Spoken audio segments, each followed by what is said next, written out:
Hello everyone! This video is for anyone who is a little confused or needs more explanation about what is happening in my current Minecraft server. I've spent the last 2 months, maybe more, working on these different weapons and items, and here is how they work.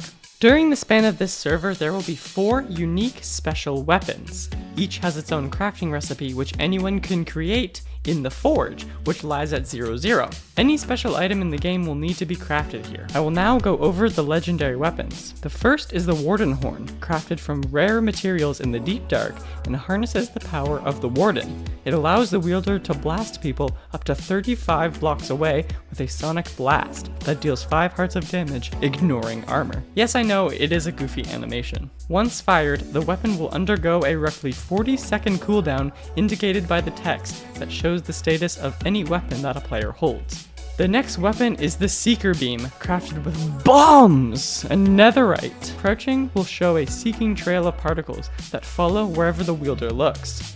On impact, an explosion will follow, leaving a large crater in its wake.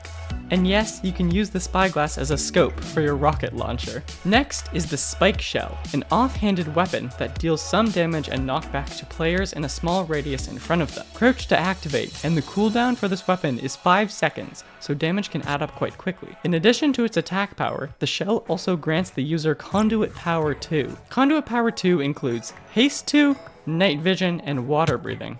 And the final weapon is the Dragon Compass. Crafted from the Dragon Egg, this weapon is feared by all for its stunning ability to curse players and condemn them to death. Once per hour, the owner of this compass can crouch with it in their main hand and curse a random player. If any of these 4 weapons are crafted, it will alert the entire server what was created, so be careful. These last 2 items are not legendary weapons. Anyone can have as many as they can craft.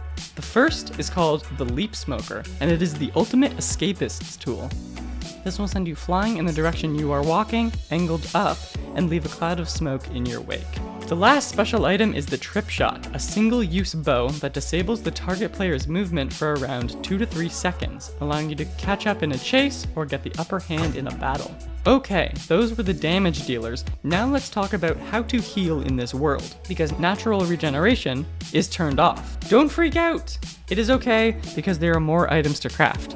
This group of items is called Charms. They come in different levels, all designed to help the user. Charms have different levels of effectiveness, for example, levels 1 to 4 for resistance, health boost, and regeneration. There are also 2 levels of speed charms.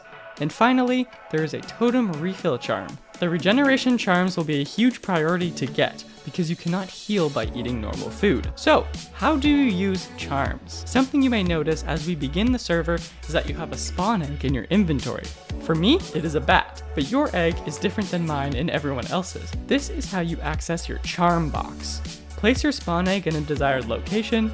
This will spawn a barrel, which serves as your charm interface. Insert any charms you have. You will be given a red glazed terracotta block. Place it on top of your dropper to save your charms. Shortly, any charms you put in will begin to affect you. Surrounding the server is a border with a radius of 1,000 blocks. That means 1,000 blocks in any direction from 00, you will hit the border. Hitting the border will at first give you darkness. If you travel further, you will get poisoned, and if you travel even further, you will die very quickly. The crafting recipes of the mentioned items will need some pretty expensive things that you need to travel far and wide for, like the Deep Dark for supplies for the Warden Horn, or End Stuff for some of the other items. Both of these locations are outside the border, so sometime during the server, different portals will open up, revealing an ancient city and an end portal.